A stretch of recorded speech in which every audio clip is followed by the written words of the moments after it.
Hello दोस्तों, नमस्कार। स्वागत है आप सभी का अपने YouTube चैनल साहित्य ज्ञान धारा में। आशा करती हूँ आप सभी लोग स्वस्थ होंगे और अपनी पढ़ाई में लगे होंगे। कवियों की श्रृंखला में बिना किसी देरी के आज हम सभी पढ़ेंगे सुदामा पांडेय धूमिल के बारे में। इनका समय 1931 से लेकर 1986 ईस्वी के मध्य माना जाता है। तो चलिए शुरू करते हैं। सुदामा पांडेय धूमिल का जन्म सन 1931 को खेवली गांव वाराणसी में हुआ था। धूमिल समकालीन काव्यधारा के प्रतिष्ठित कवि हैं। धूमिल का पूरा नाम सुदामा पांडेय धूमिल था। वे काव्य में धूमिल नाम से रचनाएं लिखते थे। धूमिल वाराणसी में विद्युत अनुदेशक के पद पर थे। धूमिल की कविताओं में आज़ादी के सपनों के मोहभंग की पीड़ा और आक्रोश की सबसे सशक्त अभिव्यक्ति मिलती है। धूमिल साठोत्तरी कविता के प्रमुख आक्रामक कवि थे। आगे देखते हैं। धूमिल ने काव्य में एक नई परिभाषा विकसित की है जो अतिशय आक्रोश से भरी है। धूमिल के 3 काव्य प्रकाशित हुए हैं। इस बात का विशेष ध्यान रखेंगे कि धूमिल के कुल कितने काव्य प्रकाशित हुए हैं, तो 3। उनको सन 1979 में कल सुनना मुझे काव्य संग्रह के लिए मरणोपरांत साहित्य अकादमी पुरस्कार से सम्मानित किया गया। अब बात करते हैं धूमिल की रचनाओं की। सबसे पहले है काव्य रचनाएं। तो चलिए देख लेते हैं। संसद से सड़क तक 1972 ईस्वी, कल सुनना मुझे 1977 ईस्वी, सुदामा पांडे का प्रजातंत्र। तो ये सभी क्या हैं? इनकी काव्य रचनाएं हैं।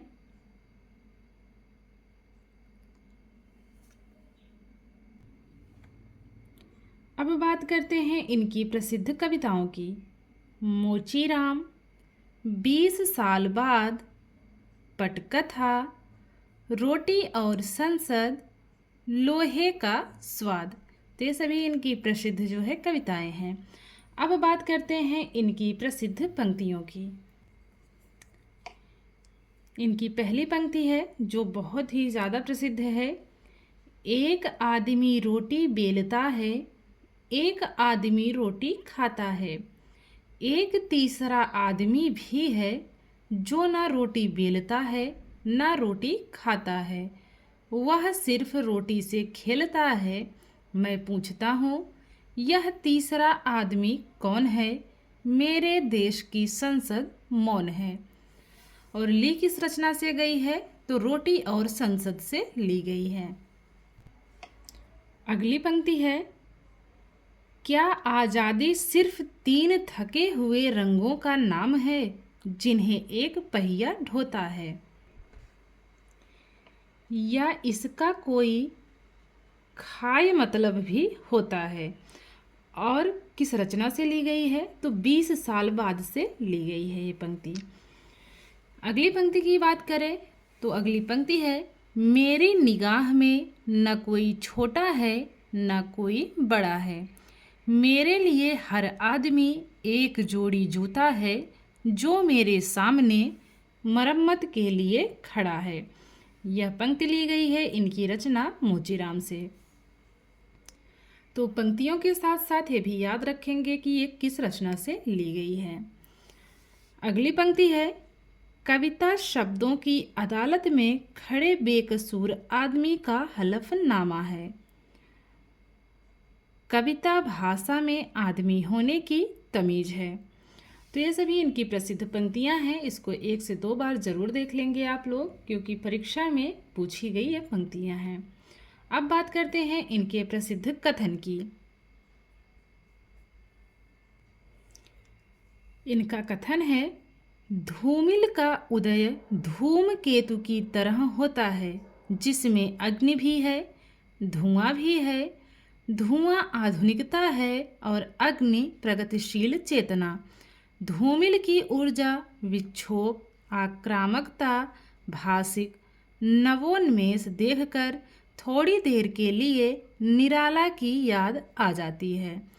यह कथन किसका है? डॉक्टर बच्चन सिंह का कथन है। किसके बारे में है? तो धूमिल के बारे में है। कथन फिर से देखेंगे, बच्चन सिंह का कथन है और किसके बारे में कथन कहा गया है? तो धूमिल के बारे में कहा गया है। तो चलिए कथन को पुनः देखते हैं। धूमिल का उदय धूम केतु की तरह होता है, जिसमें अग्नि भी है, धुआं भी है। धुआं आधुनिकता है और अग्नि प्रगतिशील चेतना। धूमिल की ऊर्जा विक्षोभ, आक्रामकता, भासिक नवोन्मेष देखकर थोड़ी देर के लिए निराला की याद आ जाती है। तो ये थी इनकी कुछ प्रसिद्ध रचनाएं, कुछ पंक्तियां और इनके बारे में कहा गया कथन। तो चलिए देख लेते हैं इनसे बनने वाले महत्वपूर्ण प्रश्नों के बारे में भी। आज का पहला प्रश्न है, सुदामा पांडेय धूमिल का जन्म कब हुआ? विकल्प है 1923 ईस्वी, 1925, 1927 या फिर 1931। तो धूमिल का जन्म हुआ है 1931 ईस्वी में। हमारा चौथा विकल्प इसमें सही है। अगला प्रश्न, धूमिल किस काव्यधारा के कवि थे? साठोत्तरी कविता, नई कविता, प्रयोगवाद या फिर नकेनवाद? तो पहला वाला जो विकल्प है साठोत्तरी कविता, यह हमारा बिल्कुल सही है। अगला प्रश्न है, धूमिल को साहित्य अकादमी पुरस्कार कब दिया गया? विकल्प है 1978, 1979, 1980 या फिर 1981। तो इनको साहित्य अकादमी पुरस्कार दिया गया है 1979 ईस्वी में। अगला प्रश्न है, धूमिल को किस काव्य के लिए साहित्य अकादमी पुरस्कार से सम्मानित किया गया? विकल्प है संसद से सड़क तक, सुदामा पांडेय का प्रजातंत्र, कल सुनना मुझे या फिर मोचीराम? तो तीसरा विकल्प कल सुनना मुझे, यही हमारा सही है। अगला प्रश्न है, सुदामा पांडेय धूमिल का प्रसिद्ध काव्य कल सुनना मुझे कब प्रकाशित हुआ? 1977 ईस्वी, 1978, 1976 या फिर 1975? पहला विकल्प 1977 ईस्वी बिल्कुल सही है। धूमिल के कितने काव्य संग्रह प्रकाशित हुए हैं? 2, 3, 4 या फिर 5? तो ये 3 वाला विकल्प 2 बार दिया गया है, तो दूसरा विकल्प हमारा सही है। धूमिल के कितने काव्य संग्रह प्रकाशित हुए हैं? तो कुल 3 प्रकाशित हुए हैं। अगला प्रश्न है, कविता शब्दों की अदालत में बेकसूर आदमी का हलफनामा है।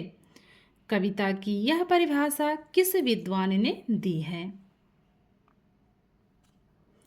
विकल्प है नागार्जुन ने, रघुवीर सहाय ने, धूमिल ने या फिर त्रिलोचन ने? तो यह परिभाषा है धूमिल की। हम लोग आज धूमिल के बारे में पढ़ भी रहे हैं और यह इनका जो है बहुत ही महत्वपूर्ण कथन है, या यूँ कह सकते हैं कि बहुत ही परीक्षा के दृष्टिकोण से पूछी जाने वाली ये पंक्ति है। अगला प्रश्न देखते हैं, किस विद्वान ने कहा है कि धूमिल की ऊर्जा, आक्रामकता और भासिक नवोन्मेष देखकर थोड़ी देर के लिए निराला की याद आ जाती है? विकल्प में है आचार्य रामचंद्र शुक्ल, डॉक्टर बच्चन सिंह, रामविलास शर्मा या फिर नामवर सिंह? तो हमारा दूसरा विकल्प इसमें डॉक्टर बच्चन सिंह बिल्कुल सही है। यह कथन है डॉक्टर बच्चन सिंह जी का। अगला प्रश्न है, प्रसिद्ध कविता मोचीराम किसने लिखी थी? नागार्जुन ने, रघुवीर सहाय ने, धूमिल ने या फिर त्रिलोचन ने? तो यह कविता जो मोचीराम है यह धूमिल की है। तीसरा विकल्प हमारा सही है। अगला प्रश्न है, धूमिल का जन्म कहाँ हुआ था? लखनऊ में, रतलाम में, वाराणसी में या फिर जयपुर में? तो धूमिल का जन्म हुआ था वाराणसी में। अगला प्रश्न है, सुदामा पांडे धूमिल का जन्म कहाँ हुआ? तो अभी हम लोग इसके पहले जो प्रश्न देख रहे थे उसमें जो है बस शहर का नाम दिया था कि धूमिल का जन्म वाराणसी में हुआ था। इस प्रश्न में क्या है, इसमें गांव का भी नाम दिया गया है। तो चलिए देखते हैं, सुदामा पांडे धूमिल का जन्म कहाँ हुआ था? भानपुरा मंदसौर मध्य प्रदेश में, खेवली गांव वाराणसी उत्तर प्रदेश में। तो वाराणसी हम लोगों ने ऊपर पढ़ा ही था, और गांव कौन सा था? तो खेवली गांव था। हमारा दूसरा विकल्प इसमें सही है। अगला प्रश्न है, इनमें से कौन सी कविता धूमिल की नहीं है? नहीं बताना है, ध्यान रखेंगे। विकल्प है, अकाल में सारस, 20 साल बाद, रोटी और संसद, लोहे का स्वाद। तो जो अकाल में सारस है यह धूमिल की रचना नहीं है। अगला प्रश्न है, क्या आज़ादी सिर्फ 3 थके हुए रंगों का नाम है जिन्हें एक पहिया ढोता है? पंक्ति धूमिल की किस कविता से ली गई है? विकल्प है, मोचीराम से, 20 साल बाद से, रोटी और संसद से या फिर लोहे का स्वाद से। तो जो दूसरा विकल्प है 20 साल बाद, यही हमारा सही है।